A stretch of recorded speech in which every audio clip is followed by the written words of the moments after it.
Hello friends, welcome back to my YouTube channel Sinha's garden. तो friends, कैसे हैं आप सभी लोग? आई होप कि आप सभी लोग ठीक ही होंगे। तो फ्रेंड्स, आज इस वीडियो में मैं दो कंटेंट लेकर आई हूँ, तो वीडियो एंड तक देखिएगा। तो जो दूसरा कंटेंट है वो टेरेस गार्डनिंग करने वालों के लिए बहुत ही इम्पोर्टेंट है, और वैसे तो दोनों कंटेंट बहुत ही उपयोगी है। तो चलिए चलते हैं पहले कंटेंट की ओर। सर्दियों के मौसम में घर से, किचन से बहुत सारे वेस्टेज निकलते हैं, जैसे कि सब्जियों के छिलके हों, साग मटर के छिलके हों, और इन दिनों जो सब्जियां मिलती हैं उनमें लगभग 40% वेस्टेज ही निकलते हैं। तो क्यों ना इनका फ़ायदा उठाया जाए और घर में ही महंगे ऑर्गेनिक कंपोस्ट तैयार करें। मार्केट से महंगे कंपोस्ट लाने की जगह भी किचन से निकलने वाले वेस्टेज हों, फ्रूट्स के छिलके हों, तो इन सभी में बहुत सारे पोषक तत्व पाए जाते हैं जो प्लांट्स की ग्रोथ को बढ़ाता है और फ्लावरिंग और फ्रूटिंग में मदद करता है। तो इनको फेंकने की बजाय इनका क्यों ना अपने पौधों में यूज कर लिया जाए, क्योंकि प्लांट्स को मिट्टी, पानी के साथ साथ खाद की बहुत ही ज़रूरत होती है। पहले तो ये देखिए, ये मेरा कंपोस्ट बहुत दिनों से बन रहा था, यह रेडी हो गया है। और उसके बाद मैं इसी बकेट में कंपोस्ट फिर से बनाने वाली हूँ। और बकेट भरने में ही पहले तो काफ़ी समय लग जाते हैं, और उसके बाद इसको पूरी तरह से डिकम्पोज होने में भी समय लग जाते हैं। तो ये देखिए, बहुत ही अच्छी तरह से यह तैयार हो गया है, बिल्कुल डिकम्पोज हो गया है, और आप देख सकते हैं। और देखकर कमेंट्स में भी बताइएगा कि यह पूरी तरह से आपको तैयार नज़र आ रहा है या नहीं। तो हम महंगे ऑर्गेनिक कंपोस्ट किचन के वेस्टेज या गार्डन के वेस्टेज से ही बना सकते हैं, तो फिर महंगे कंपोस्ट खरीदकर अपने पैसे क्यों वेस्ट करें। और घर में जो कंपोस्ट रेडी होता है वो हमें पता होता है कि इसमें हमने क्या क्या डाला था, लेकिन बाज़ार से जो हम खरीद कर कंपोस्ट लाते हैं उसमें हमें पता नहीं होता है कि इसमें क्या क्या मिलाया गया होगा। तो इसे मैं नीचे तक इस तरह से निकाल कर आपको दिखा रही हूँ। तो ये जो कंपोस्ट मेरा रेडी हो गया है, इसे मैं अभी निकाल लेती हूँ और बाद में फिर इसे सुखाकर प्लांट में डालने के लिए तैयार करूँगी। लेकिन अभी मैं इसको खाली कर फिर इसी में कंपोस्ट बनाने के लिए अभी डालने वाली हूँ। तो कंपोस्ट बिन से जो बना हुआ कंपोस्ट है उसे निकालकर तुरंत कंपोस्ट बनाने का एक बहुत ही बड़ा फ़ायदा है। फ़ायदा ये है कि इसमें आप थोड़ी सी कंपोस्ट जो ये तैयार है उसे रहने दें नीचे में, और उसके ऊपर से फिर से जो वेस्टेज है उसे डालते जाएं। तो इससे डिकम्पोजिशन की जो प्रोसेस है वो फास्ट हो जाएगी, क्योंकि इसमें जो माइक्रो ऑर्गेनिज्म है वो मौजूद होंगे, जिससे डिकम्पोजिशन की प्रोसेस फास्ट हो जाएगी। तो पहले तो मैं इस आटे वाले पैकेट में कंपोस्ट को निकाल कर रख लेती हूँ। तो यहाँ पे ले ली हूँ मैं पेपर, और ये पेपर भी वेस्टेज ही है, इसे मैं फेंकने वाली थी, लेकिन इसके छोटे छोटे टुकड़े कर मैं यहाँ कंपोस्ट बिन में यूज कर ले रही हूँ। तो उसी कंपोस्ट बिन में डाल रही हूँ, क्योंकि ये जो पेपर है ये कार्बन और नाइट्रोजन का बहुत ही अच्छा स्रोत है, तो इससे आपका कंपोस्ट अच्छा ही बनेगा। तो नीचे में थोड़ी सी कंपोस्ट मैंने छोड़ दिया था, और उसके ऊपर से इस तरह से मैं पेपर डाल दी हूँ। और उसके बाद ये जो किचन से वेस्टेज निकले हुए हैं, फ्रूट्स के छिलके हैं और सब्जियों के छिलके हैं, मटर के छिलके हैं, इन्हें मैं डालने जा रही हूँ।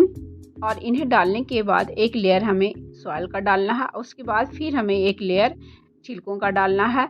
तो इस तरह से ये प्रोसेस हमें करना है। तो इस तरह से मैं छिलके वगैरह डालकर ऊपर से फिर से सॉइल डाल दी हूँ, और उसके बाद इसे ढककर रख दे रही हूँ।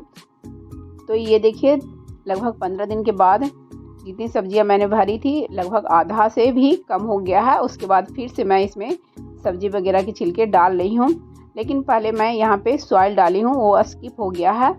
तो कंपोस्ट बनाने में हमें कुछ बातों का ध्यान रखना चाहिए कि अगर हम ग्रीन वेजिटेबल्स वगैरह के ये जो छिलके वगैरह हैं उन्हें ले रहे हैं, तो उसके साथ साथ हमें एक लेयर सॉइल का डालना ज़रूरी होता है। तो एक लेयर सॉइल का डालें आप, और उसके बाद ये गीले वेस्टेज हैं उन्हें डालें, क्योंकि जो हम गीला कचरा डालते हैं तो उससे बहुत सारा मॉइस्चर निकलता है, पानी निकलता है। तो उसको मेंटेन रखने के लिए हमें बीच बीच में सॉइल डालना ज़रूरी है, या कुछ सूखा कचरा वगैरह अगर आप इकट्ठा कर रखे हो तो उसे डाल सकते हैं, लेकिन उसके साथ साथ सॉइल भी डालें, क्योंकि सॉइल में माइक्रो ऑर्गेनिज्म होते हैं बहुत सारे जो डिकम्पोजिशन की प्रोसेस को फास्ट कर देते हैं। तो ये प्रोसेस आप इस तरह से बार बार करते रहें जब तक कि आपका बकेट पूरी तरह से भर नहीं जाए, क्योंकि ये अभी आपको पूरा भरा भरा नज़र आ रहा है। फिर यह 10 दिन के बाद आपको ऊपर से बहुत सारा खाली हो जाएगा, तो फिर से आप इसमें डाल सकते हैं। और अगर संभव हो तो इसे बीच में पूरी तरह से ऊपर नीचे कर मिक्स कर दें, तो सारे एक साथ और जल्दी रेडी हो जाएंगे। तो अब ये देखिए ये तीसरी बार का है। अब मैं तीसरी बार इसमें डालूँगी तो ये देखिए फिर से कितना ये खाली हो गया है और कितना डिकम्पोज भी हो गया है। तो इस तरह से आप डालते रहें फिर से। तो इस तरह से बकेट भरने में ही लगभग 2 महीने के आसपास लग जाते हैं। और आटे के पैकेट में भी इसमें भी कंपोस्ट ही बना हुआ है, लेकिन इसमें मैंने सॉइल ज़्यादा डाले हैं क्योंकि सर्दियों के जो सब्जियां होती हैं उनमें पानी की मात्रा बहुत ही ज़्यादा होती है। तो कंपोस्ट बनाते समय एक बात का और ध्यान रखें कि कंपोस्ट बीन को आप कहीं साइड में रखें जहाँ पे कि धूप भी ना लगे, और गार्डन के बीच में नहीं रखें क्योंकि हल्के फुल्के महीन वाले उड़ने वाले कीड़े आ ही जाते हैं। तो इसमें मैंने पानी का भी यूज नहीं किया है क्योंकि ऑलरेडी ये सब सब्जियां जो है वेस्टेज जो है बहुत पानी छोड़ती है। ये देखिए पानी नीचे जमा है। एक ढक्कन लगा रखा है मैंने, आप कुछ भी रख सकते हैं, बड़ा प्लेट वगैरह कुछ भी। और ये जो लिक्विड है यह भी बहुत ही अच्छा फर्टिलाइज़र बनकर तैयार हुआ है और इसे हम प्लांट में ही यूज कर लेंगे। और इस लिक्विड को डाइल्यूट कर ही इस्तेमाल करें। और इस लिक्विड में लगभग 10 भाग पानी मिलाऊंगी तभी इसे प्लांट में यूज करूंगी। तो चलते हैं दूसरे कंटेंट की ओर। तो दूसरा कंटेंट ये है कि अगर आप टेरेस पे या बालकनी में गार्डनिंग कर रहे हों और बड़े पॉट में प्लांट लगा रखे हों, जैसे कि मेरा ये सीमेंट का पॉट है और बड़ा पॉट है, ये 12 इंच का पॉट है। तो ये देखिए कितना ये हल्का है। तो बड़े पॉट को हम किस तरह से फिलअप करें कि वह लाइट वेट बने और हम उसमें अगर कोई परमानेंट प्लांट्स लगा रखे हों जिसे कि हम 2 से 3 साल तक रिपोर्टिंग नहीं कर सकते हैं और उसे कंपोस्ट मिलता रहे, तो कैसे हम बड़े पॉट को फिलअप करें। तो चलिए देखते हैं कैसे मैं फिलअप करती हूँ बड़े पॉट को। तो ये देखिए मैंने यहाँ पे जमा कर रखे हैं बहुत सारे सब्जियों के छिलके हैं, भुट्टे के छिलके हैं, फ्रूट्स के छिलके हैं जिसमें कि केला वगैरह सभी है और गार्डन से निकलने वाले लिप्स वगैरह भी इसमें हैं। तो पहले मैंने थोड़ी सी सॉइल डाली, उसके बाद मैंने ये जो सूखे हुए वेस्टे थे इन सभी को मैंने इसमें डाल दिया है, जिसमें कि बहुत सारे चीज़ हैं। इसे मैं बहुत पहले से ही सुखा कर रखी हुई थी क्योंकि जाड़े में तो इस तरह से नहीं सूख पाती है।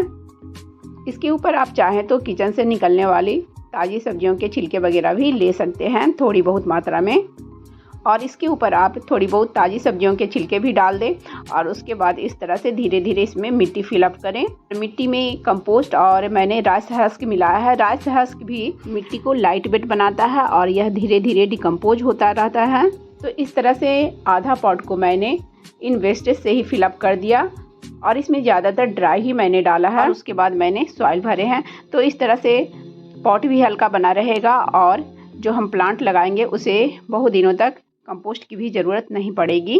तो इसके बाद आप कोई भी परमानेंट प्लांट्स लगा सकते हैं। तो यहाँ पे तो मैंने अभी फ़िलहाल ये लगा दिया है, ये गेंदे के जो मैंने प्लांट्स तैयार किए थे कटिंग से, तो उसे मैं बिना छेड़छाड़ किए ही इसमें रख दे रही हूँ और ऊपर से सॉइल भर दे रही हूँ। आप इसमें हिबिस्कस या और कोई भी परमानेंट प्लांट्स लगा सकते हैं। मैं भी बाद में इसमें कुछ दूसरा ही लगाऊंगी। अभी मुझे लगाने के लिए कोई और नहीं था तो मैंने इसे लगा दिया है फ़िलहाल।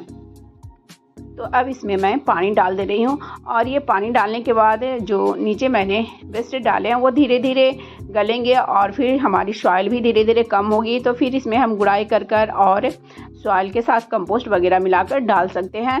तो फिर प्लांट्स को इस तरह से कंपोस्ट मिलते रह जाएंगे और मिट्टी भी अच्छी हल्की बनी रहेगी। तो इस तरह से जो बालकनी गार्डनिंग या टेरेस गार्डनिंग करते हैं तो इस तरह से ही बड़े पॉट को भरें, क्योंकि इस तरह से छत पे या बालकनी में लोड बढ़ते चला जाता है तो फिर इसका नुकसान भी होता है। इसलिए हमें लाइट वेट ही बनाना चाहिए और इधर उधर ले जाने में भी आसान होता है। फ्रेंड्स, मेरी वीडियो अगर अच्छी लगी हो तो प्लीज़ मेरी वीडियो को लाइक करें, शेयर करें और एक प्यारा सा कमेंट्स भी कर दें। और जो मेरी वीडियो पहली बार देख रहे हों तो प्लीज़ मेरे चैनल को पहले सब्सक्राइब कर लें और बेल आइकन्स को भी प्रेस कर दें ताकि जब भी मैं अपनी न्यू वीडियो डालूँ तो उसकी नोटिफिकेशन आपको समय से मिल जाए। Bye bye friends, thanks for watching. मिलते हैं फिर नेक्स्ट वीडियो में।